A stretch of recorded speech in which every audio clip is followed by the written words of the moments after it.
Today, we are digging into the Ruby on Rails performance puzzle, and we're going to uncover how one deep dive investigation managed to unlock a staggering 96% speed boost. Okay, just think about that number for a second. 96%. Imagine your web application, but 96% faster. What could you even do with a response time that's basically gone? Now, I know it sounds like a fantasy, but as we're about to see, it's totally achievable. This isn't just some number, it's a complete transformation. You know, for years, developers have been stuck in this Ruby on Rails paradox. On one side, everybody loves it because you can build things so fast, right? You can go from just an idea to a real product in record time. But on the other side, it's got this reputation for, well, hitting a wall and getting really slow once things start to scale up. And it's that exact tension that set the stage for a really fascinating investigation.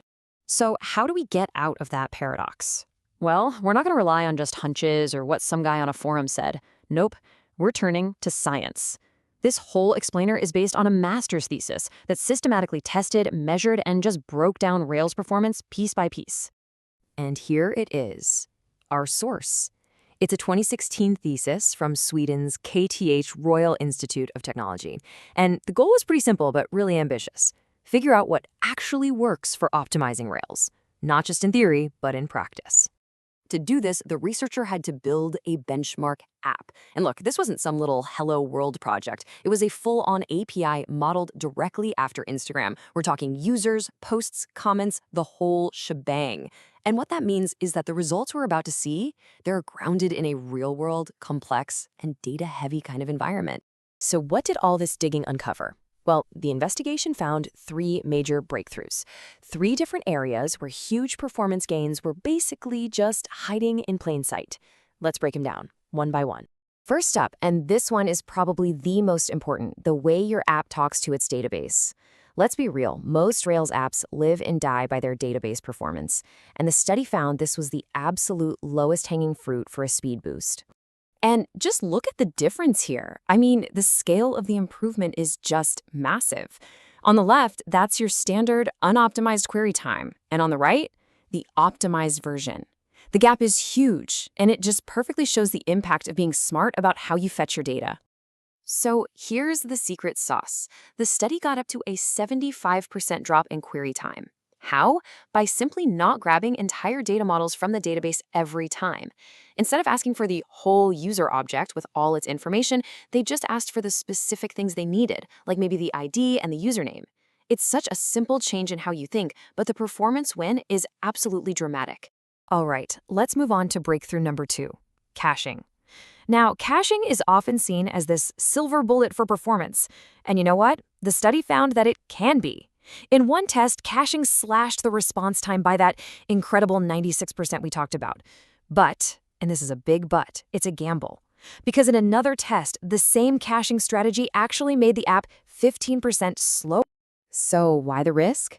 This quote from the thesis just nails it. Caching isn't free. There's this overhead cost, right? The app has to spend time and energy checking if the cache is still good and updating it if it's not.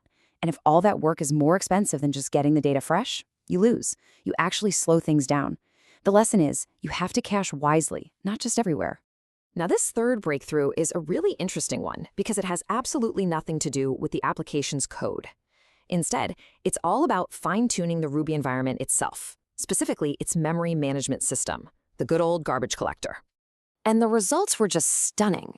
By using a tool to analyze the app's memory habits and then suggest custom settings for the garbage collector, the study found a 29% performance boost.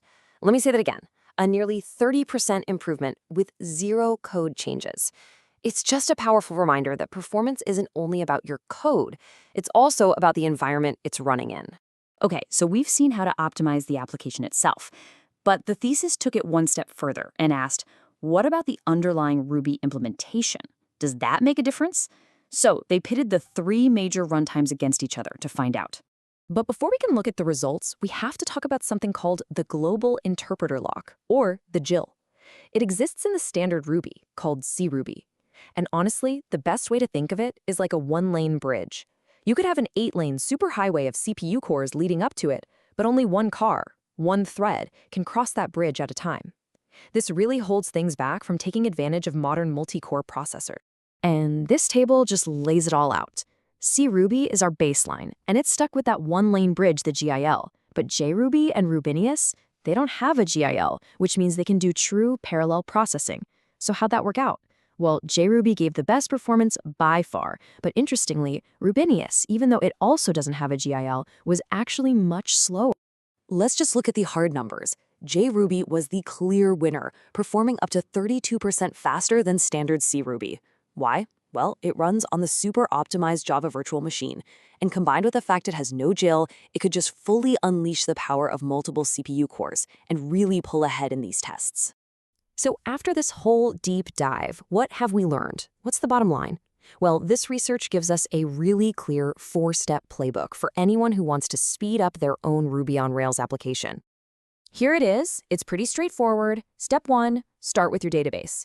Be picky, only grab the data you absolutely need. Step 2, cache wisely. Figure out your most expensive operations and cache them, but measure to make sure it's actually helping. Step 3, tune your garbage collector. Don't leave free performance on the table. And finally, step 4, if your app really needs to do a lot of things at once, you should seriously consider switching to JRuby. You know, the biggest takeaway from all of this is that performance isn't magic. It's not an accident. It's something you build on purpose through deliberate and measurable choices. So the real question this research leaves us with is, how are you going to take these lessons and build performance into your project right from day one?